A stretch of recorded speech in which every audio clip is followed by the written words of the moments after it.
going to create a new Android project.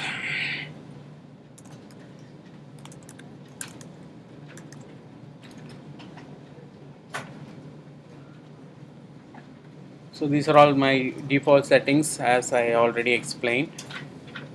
Only thing, I'm running on a Mac, but most of the interface would be quite common, so we don't need to probably there won't be any requirement to differentiate specific settings for Mac and PC. So a blank activity. I'm just going ahead with the all basic setups without modifying anything. What happened?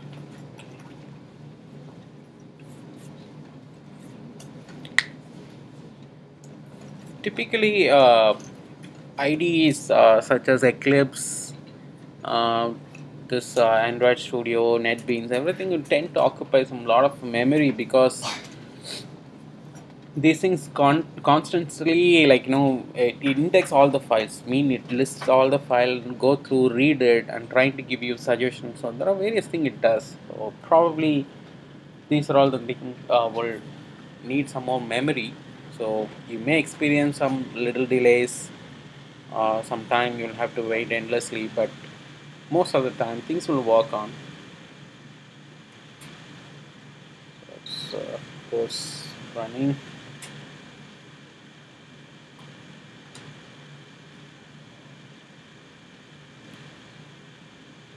So when you get this default setup, so without any errors, there's no red marking or anything, you see a preview of Android screen with a Nexus phone. This is a Nexus 4, I remember this model looks like. If you notice, the files have been put into various folders, mean your studio, Android Studio, kept everything organized. We are going to constantly modify these three folders, which is located inside the app folder. We may not touch the Gradle scripts unless if it is required, any external dependencies or anything are there. So we'll be touching here only. Manifest is an XML file. See, Android development parallelly require a good understanding on XML as well. XMLs are quite easy in fact.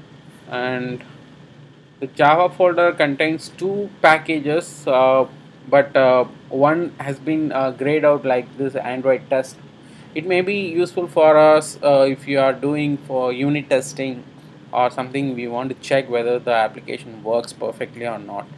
For a professional development, as much as important you give for a development, that much importance should also be given for quality check, or what we popularly call testing. So there is a built-in testing option is also available. Those library JUnit libraries already been added with this, but that probably we'll look after look these testing scenarios maybe once we get used to Android development. So one of the package I'm opening that has one file called Mainactivity, and actually mainactivity.java you can conclude because it's a Java file. And if you notice a slightly familiar thing, morning we were discussing about class and something like, so it looks like action bar activity is a kind of a class, parent class. This is a child class what we have created, and a couple of methods are all having override annotations put over there, maybe all inherited methods which is there in the action bar activity. We'll see them. In fact, that's the point of discussion going to be the whole day tomorrow. We are going to learn about an activity lifecycle. Activity lifecycle means first what is activity we need to understand. For that, I probably need to uh, show the phone and how things work on. I typically not the phone. Activity is a generic class in Android SDK, which has something to do with the user interface or display system. So, of course, anything you would like to display, you have to override methods of a class called activity. So, of course, UI development. That's what I'm internally. Indirectly referring. If you need to write a UI, there is a way to do it. The class is responsible for handling the UI lifecycle is called activity. So we are going to learn about what is activity lifecycle. That's a pretty for example, Android's one of the longest topic I can say is mostly something to do with the UI. Android, I'm going to split into three major concepts. So learning these three concepts will make a professional Android developer. One concept entirely dedicated to activity. Second concept called broadcast receiver. Third concept is called service. So three broad concepts, we are going to separate the entire Android operating system, sorry, SDK learning into three different parts. In these three, activity is the biggest one, and because it has a UI and how to write UI, how to write handle the UI lifecycle, everything comes. So learning activity and the way it works makes almost 60% of your total Android learning thing. So if you complete activity, you can safely conclude you're done with 60 percentage of or 70 percentage of Android learning completed. The later two parts, service and broadcast receiver. So mostly name very clearly tells broadcast receiver means something I'm going to deal with broadcasting receiving stuff, and that's where the process and other stuff is going to come, the signal, and to verify like Bluetooth signal whether it is emitting or is there a way to pair, or uh, uh, phone is on the go, for example somebody is calling, so how to detect that incoming call, or incoming SMS coming or SMS is about to go, how to handle them. So broadcasting receiving means something sending and receiving is there. So those kind of concept going to we are going to cover on broadcast receiver. And the final one is a service. Service, it's typically uh, a longer running process in Android operating system.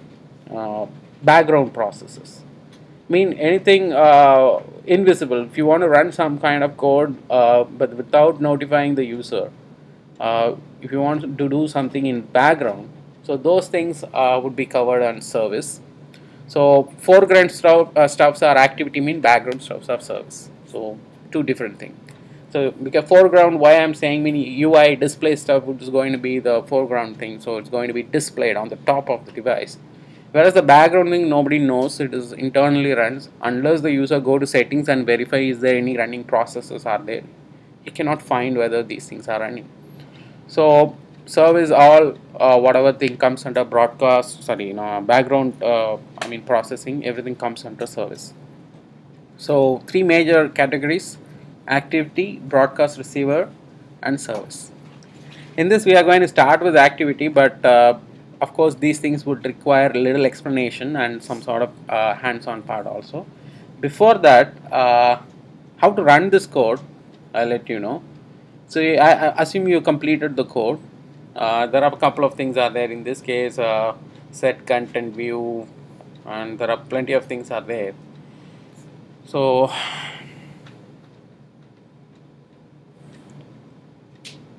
if you notice there is a arrow button, I think it's not visible. Okay, there should be an arrow button. Let me minimize to show you. Does it show enough? There is a green, looks like a play button. So it's actually a run button, meaning it will make your application uh, start the execution process or something it will do. But before doing that, there are a couple of other parts we need to do. If you notice, the series of icons are there. In that, if you count from last, 1, 2, 3, 4, fourth one, if I highlight on the top of it, it is showing AVD manager. If you click on it, I would advise you to click that if you have that open. You should see a similar screen, but may not be with entries. You won't have any entries, but since I have some entries here because I have created a AVD stands for Android Virtual Device, mean emulators. So how do I have the emulators so that I can start testing my application? That's where the hardest part comes, because creating emulator pretty easy, but making it running is going to be a difficult thing. But difficult in the sense it will occupy a lot of memory. It depends on the individual system. So what you can do, you can create your own virtual device. Click on create. I would advise you to do the same parallelly. If you have that open, click on create. There will make sure it is highlighted category is phone. You can pick your own design or models or whatever. Uh, I prefer personally Galaxy Nexus, which is of 4.65 inches. Uh, Maybe perfect for my PC, the size of the PC, because I don't want a bigger phone to see, because there are a lot of plenty of bigger phones are also there, and which is having a resolution 720 cross 128 80 dp, means it's a HD phone. So you can click on it and click next. Once you click, it will ask which version of Android you want to have this particular virtual device to be with. Uh, since you have a lot of restriction in your computer, but the recommended part is, if your Intel based machine can have x86 or x86 64-bit formatted one, but typically your administrator disabled everything, so nothing worked morning. So what you can do, select the topmost one, Lollipop API level 21, ARM based processor, ARMEABI something, version 7A. So it's going to have a ARM clock cycle, and click next. I don't want you to touch anything, because we may do it but little later. So whatever default name comes, or if you want to modify your own name, you can put it, change the name, and finally hit finish. It will take some time, then eventually will add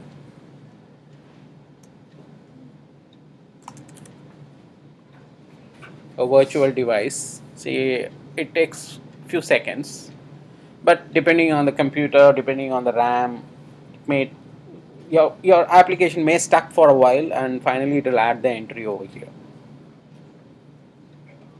Did that add? It will stuck for some time, because 1 GB of memory it should create. Came, added, will take time. Don't expect the same speed thing from of my Mac, because my Mac almost contains 16 GB of RAM, so it will eventually will run faster. So yours will take some more time.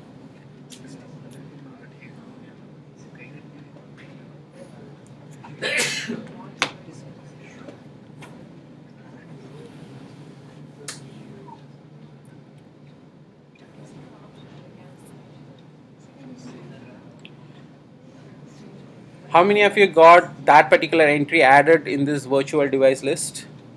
Few, few. Okay, then what about others? Waiting.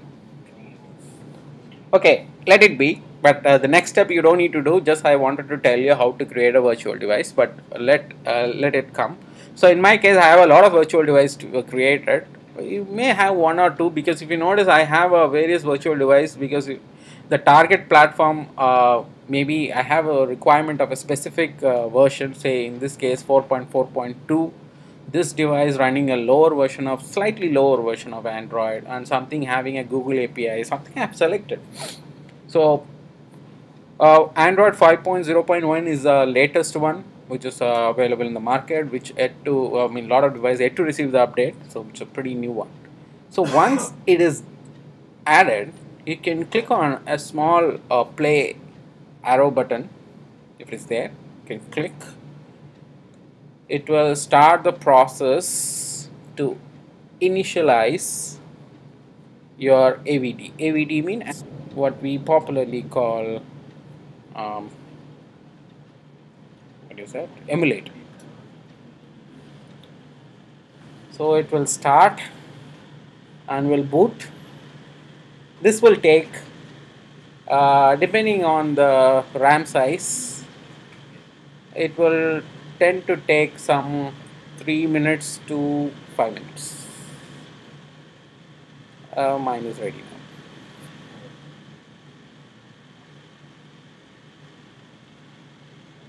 One thing, in a given day, if you are starting Android session, make sure you have your emulator started and keep it ready. Then I'll start the whatever explanation, because we cannot wait for a longer time.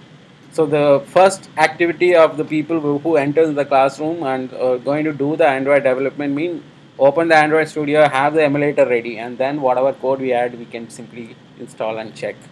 Never close until we are done with our application development. So it should fully load. It will put the arrow, like signal towers or whatever. So it tells like my device is ready, and now I can unlock it by simply swiping. So it's the exact same representation of your Android phone. This model is Galaxy Nexus, and you'll have all the features, everything. So if you notice, this is running about phone Android 5.1 version, Lollipop.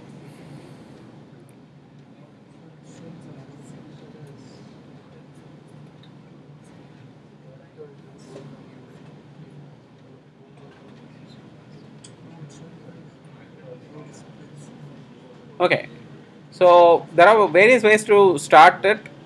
Simply hitting run also will make it your emulator to be started, but I would advise you to start the emulator as soon as you uh, start creating application. Just before you write the code, make sure your emulator is ready, because we don't want to waste time for endlessly waiting for emulator to boot up. This will eventually will take time. This is what I was talking about. There will be a lot of time needed for it, but unfortunately setting up the environment itself took a time for us today. uh, okay, pardon.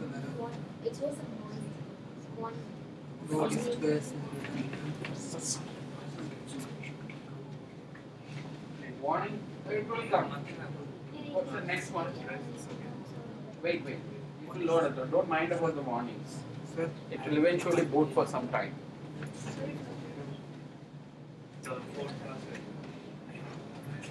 Load a space. You need to clear some memory. Of course, that's what I said. C drive should have some sort of memory, because it will take some 1 GB or 1.5 GB in C drive. If your C drive having a lesser memory, we may have a trouble. I really don't want you to start with your now today, so we have to get that.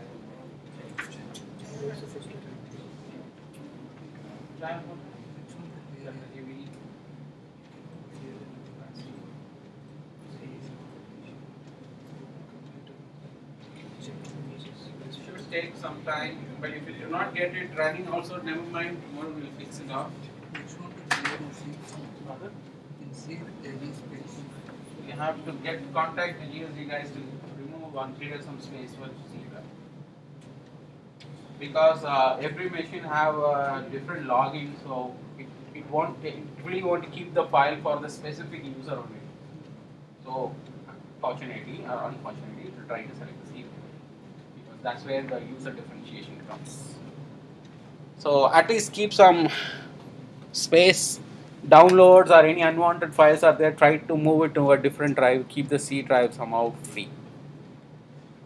And it won't load so easily. Remember, you will have a difficulty.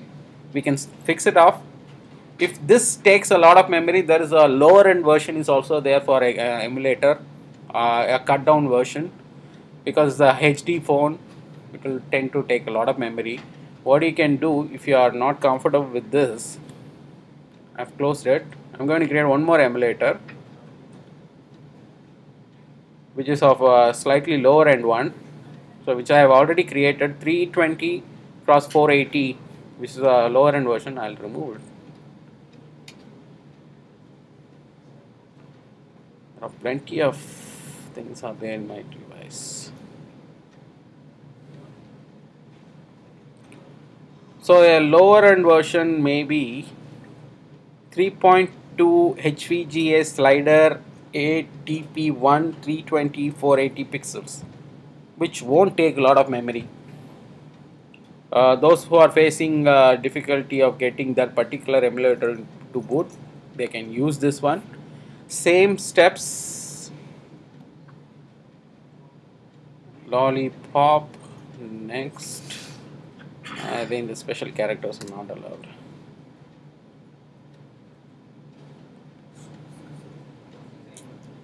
So that I'm going to boot.